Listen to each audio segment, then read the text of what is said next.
네, 사랑하는 성도님들, 오늘 본문 2장 1절 말씀을 보면 사도 바울이 디모데에게 이렇게 권면합니다. 1절에 내 아들아, 그러므로 너는 그리스도 예수 안에 있는 은혜 가운데에서 강하라 이렇게 말합니다. 사랑하는 성도님들, 이 사도 바울의 말씀은 스스로 강해지라 이런 말이 아닙니다. 원문을 보면 단순 수동형으로 되어 있는 말씀이 바로 예수 그리스도 안에 있는 은혜를 통해 강하게 되라 라는 그런 말씀입니다. 은혜 가운데서 강하고, 이 말은 단순 수동형으로 우리의 강함이 우리 스스로의 의지나 어떤 노력에서 나오는 것이 아니라 그리스도의 은혜에서 나오는 것을 강조하는 것입니다. 여러분, 우리가 주 안에서 담대하고 강해야 한다라는 말을 들을 때에 나의 의지를 먼저 생각할 때가 많습니다. 그렇지, 내가 정신 차려서 오늘부터 강해져야지, 내가 이를 악물고 신앙생활 해야지, 이런 생각을 하기 쉬운데, 하지만 오늘 이 말씀을 통해서 우리가 깨달을 수 있는 것은 예수 안에서 강해지는 삶입니다. 그리고 복음의 일꾼으로서 어떻게 살아가야 할지를 또 2장 1절부터 13절 오늘 본문 가운데서 사도 바울이 우리에게 설명하고 있습니다. 자, 다시 한번 1절 말씀을 읽어보면 내 아들아, 그러므로 너는 그리스도 예수 안에 있는 은혜 가운데서 강하고 이렇게 말합니다. 사랑하는 성도님들, 우리의 능력이나 결단이 우리를 강하게 하는 것이 아니다라는 말씀입니다. 우리의 강함은 예수 그리스도의 은혜에 뿌리를 두고 또 예수님의 능력으로 이루어진다라는 것을 우리가 알 수 있습니다. 바울은 고린도후서 12장에 이렇게 말합니다. 내 은혜가 내게 족하다. 그리고 내 능력이 약한 데서 온전하여짐이라 이렇게 말합니다. 사도 바울은 자신의 약함은 하나님의 능력을 드러내는 도구가 된다라고 고백했습니다. 우리 사랑하는 성도님들, 우리가 강해지는 것은 우리의 노력이나 인내가 아니라 하나님의 은혜에 전적으로 내맡기는 것, 의지하는 것, 그것임을 우리가 다시 한번 깨닫고 우리 삶의 여러 가지 어려움과 또 여러 가지 도전 속에서 예수님의 은혜를 붙들고 강해지시기를 주님의 이름으로 축원드립니다. 자, 바울은 디모데에게 복음의 일꾼으로서 살아가는 그 삶을 설명하면서 세 가지 비유를 듭니다. 첫 번째가 군사고, 그리고 두 번째가 운동선수입니다.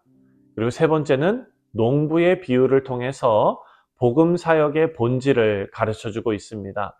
먼저 3절 말씀을 보면은요, 3절에 너는 그리스도 예수의 좋은 병사로 나와 함께 고난을 받으라 이렇게 말합니다. 여러분, 군사의 첫 번째 특징은 헌신이죠. 군사는 자신의 목숨을 걸고 나라의 명령에 또 상관의 명령에 복종하면서 자신의 임무를 완수합니다. 그래서 군사의 첫 번째 특징은 헌신입니다. 그리고 두 번째로 군사의 또 특징은 4절 말씀을 보면은요, 4절에 병사로 복무하는 자는 자기 생활에 얽매이는 자가 하나도 없나니 이는 병사로 모집한 자를 기쁘게 하려 함이라 이렇게 말합니다.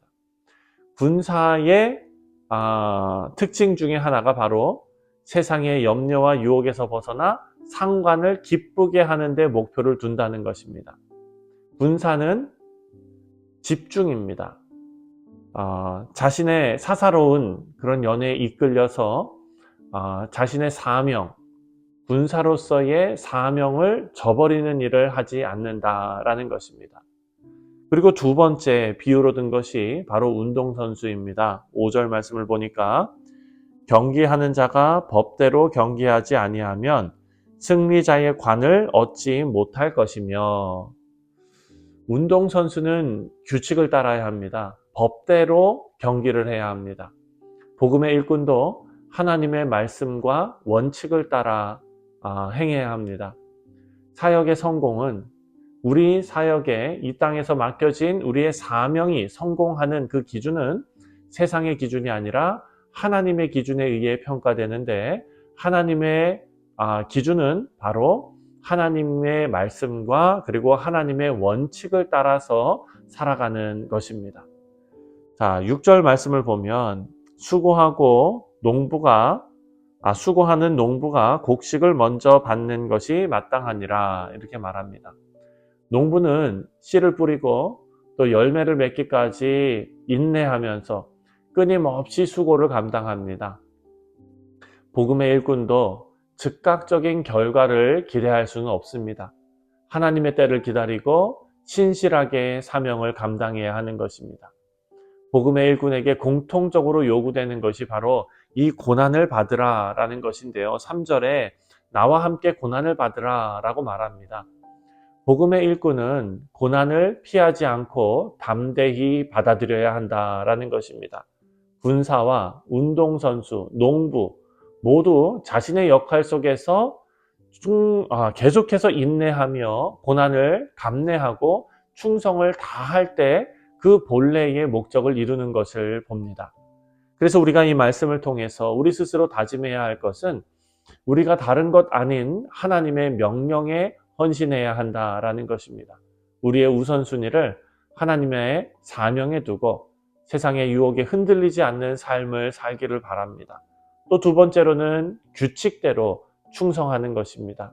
운동선수처럼 규칙대로 그 틀 안에서 하나님의 말씀과 기도 그리고 하나님의 기준에 따라서 살아가는 삶을 살아갈 때 우리에게는 하늘의 영광이 있을 줄 믿습니다. 또 세 번째로 우리는 인내하며 수고해야 합니다. 농부처럼 오래 참고 인내하며 끊임없이 수고할 때에 하나님의 때에 열매가 맺힐 것을 우리가 믿고 복음의 사역에 끊임없이 헌신하는 그런 삶을 살아야 될 줄 믿습니다. 자, 바울은 복음의 일꾼으로서의 삶의 방식과 그리고 그에 따른 결과를 구체적으로 설명하고 있습니다. 10절 말씀을 보면 이렇게 말합니다. 그러므로 내가 택함 받은 자들을 위하여 모든 것을 참음은 그들도 그리스도 예수 안에 있는 구원을 영원한 영광과 함께 받게 하려 함이라 이렇게 말합니다. 참음, 이것은 영광을 바라보며 고난을 견디는 삶이죠. 여러분 로마서 8장 우리가 어제도 언급했지만 현재의 고난은 장차 우리에게 나타날 영광과는 절대 비교할 수 없다라고 사도 바울이 고백하고 있는 것과 마찬가지입니다. 그래서 우리가 기억해야 할 것은 이 땅에서 참는 삶입니다. 인내하는 삶. 이것은 영광을 얻는 삶이다 라고 10절에 말씀하고 있습니다. 11절 말씀을 보면 미쁘다 이 말이요 우리가 주와 함께 죽었으면 또한 함께 살 것이요 라고 말합니다. 그리스도와 함께 죽는 것은 우리의 옛 자아를 내려놓는 삶을 의미하지요. 갈라디아서 2장 20절에 유명한 말씀이죠. 내가 그리스도와 함께 십자가에 못 박혔나니 이제는 내가 산 것이 아니요 오직 내 안에 그리스도께서 사신 것이다 라고 사도 바울이 고백합니다. 그래서 죽음의 삶, 우리가 죽는 삶, 이것은 예수 그리스도의 부활의 소망에 동참하는 삶이다 라는 것을 또 사도 바울은 우리에게 알려주고 있습니다. 12절 말씀을 보면 12절에 참으면 또한 함께 왕노릇할 것이요 우리가 주를 부인하면 주도 우리를 부인하실 것이라 이렇게 말합니다. 우리가 예수님을 부인하면 주도 우리를 부인하실 것이다. 복음의 일꾼은 어떠한 상황에서도 우리 주 예수 그리스도를 부인하지 않는 담대함을 가져야 한다라는 것입니다. 예수님은 사람들 앞에서 나를 시인하면 나도 하늘에 계신 내 아버지 앞에서 그를 시인할 것이다 라고 말씀하셨습니다. 그래서 우리는 주님을 부인하지 않는 삶, 주님을 인정하는 삶을 살아야 될 줄 믿습니다. 사랑하는 성도님들 세 가지를 꼭 기억하시기 바랍니다. 첫 번째는 참는 삶, 이것은 영광을 우리에게 주는 그런 삶입니다. 그리고 두 번째 죽음의 삶, 이것은 예수 그리스도의 부활에 동참하는 부활의 소망의 그런 삶입니다. 또한 주님을 부인하지 않는 삶, 이것은 예수 그리스도를 인정하는 삶입니다. 우리 사랑하는 성도님들, 우리의 강함은 예수 그리스도의 은혜에서 나옵니다. 또한 복음의 일꾼으로서 우리는 군사와 같이 또 운동선수와 같이 농부와 같이 그런 자세로 고난을 견디고 인내와 헌신으로 사명을 잘 감당해야 될 줄 믿습니다.